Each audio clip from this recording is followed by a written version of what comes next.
راديو إيرنا ناصع ድምፂ ኤርትራውያን ዕለታዊ ዜና ኤርትራዊ አትሌት ፔትሮ ማሞ ትማል ሰንበት 22 ጥቅምት 2023 ኣብ ፖላንድ ኣብ ዝተኻየደ መበል 22 ቅድድም ማራቶን ፖዝናን ክብረ ወሰን ናይ ተመወዳደሪ ቦታ ብምስባር ተዓዊቱ ፔትሮ ማሞ ነዚ ህጡር ዓወት ንምሕፋስ ነቲ ዝተመደበ ርሕቀት ብ2 ሰዓታት 9 ደቂቃን 57 ካሊታትን እዩ ዓሚሞ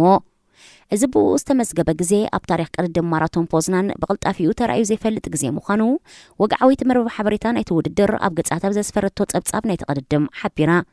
ኣብቲ ኣመዛዘሚ ሒደት ሜትራት ኣብ መንጎ ፔትሮ ማሞን ኢትዮጵያዊ ቶላ መስፍንን ሓያል ምትህላኽ ዝተንጸባረቐሉ ጥምጥም ወዲ 38 ዓመት ፔትሮ ኣብ መወዳእታ ንቶላ ብሓንቲ ካልኢት በሊጹ ዕዉት ናይቲ ዕለት ኮይኑ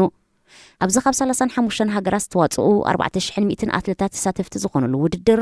ኢትዮጵያዊ መንግስቲ ደመቀ ካብ ፔትሮ ብ3 ካሊታት ድሒሩ ንወዲ ሃገሩ ቶላ ስዒቡ ሳልሳይ ደረጃ ሒዙ ፔትሮ ማሞ ኣብ ወርሒ ጉንበት ናይዚ ዓመት እዚ ኣብ ስዊዘርላንድ ኣብ ዘሰላሰሎ ውድድር ማራቶን ጀኔቭ ካልኣይ ተርታ ተሰሪዑ ከም ዝነበረ ናይ ቀረባ እዋን ተዘክሮ እዩ ብሰንበት ድማ ኣብ ከተማ ፖዝናን ነቲ ናይ ጀኔቫ ሰዓታቱ ብ25 ካሊታት ኣመሓይሽዎ ኣብ መንጎ ሰራዊት ሱዳንን ፈጣን ሓይልታትን ዝቕጽል ዘሎ ግጭት ኣብ ከተማ ካርቱም ዳግም እናሓየለ ዝመጻሉ ዘሎ እዋን ላዕለዎት ኣዘዚ ሰራዊት ናብ ፖርት ሱዳን ይግዕዙ ምህላዎም ተሓቢሩ ኣብ ዝቐረባ መዓልታት ምክትል ኣዛዚ ሰራዊት ሱዳን ጀነራል ሸምስልዲን አልከባሺ ኣብ ኡምዱርማን ካብ ዝርከብ ዋና እንዳእዚ ናብ ፖርት ሱዳን ከም ዝገዓዘ ዝሓበራ መርባ ዜና ተሃገር ካልኦት እውን ይስዕብዎ ምህላዎም ጠቒሰን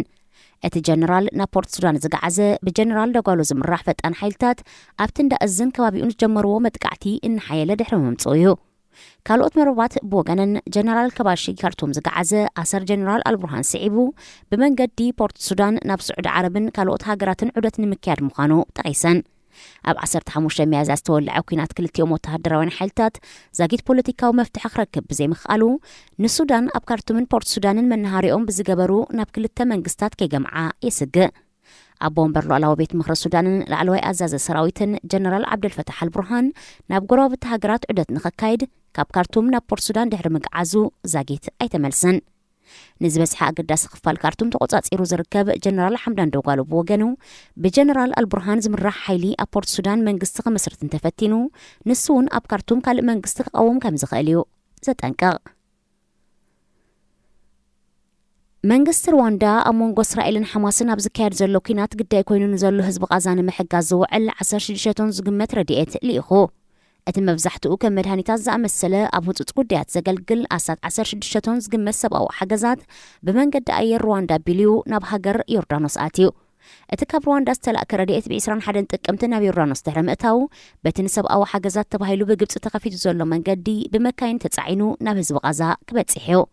ሩዋንዳ ነቲ ሓገዝ ናብ ቃዛ ክትልእኽ ዝወሰነት ምስቲ ግዳይ ኩናት ኮይኑ ዘሎ ህዝቢ ፍልስጤም ከም እትደናገጽ ንምርኣይን ምሕዝነታ ንምግላጽን እዩ እስራኤል ድሕርቲ ሓማስ ኣብ ልዕሊኣ ዝፈጸሞ ቆልዑን ደቂ ኣንስትዮን ዝበዝሕዎም ሰላማውያን ሰባት ግዳያት ዝገበረ መጥቃዕቲ ኣብ ዞባ ቃዛ ኣልማማን ጃምላውን ግብረ መልሲ ኣብ ማህብያ ትርከብ ብሰንኩ ድማ ኣሳት 2 ሚልዮን ዝግመት ህዝቢ ዞባ ቃዛ ካብ መነባብርኡ ክበታተን እንከሎ ልዕሊ 1 ሚልዮን ድማ ተጸባይ ህፁፅ ረድኤት ኮይኑ ይርከብ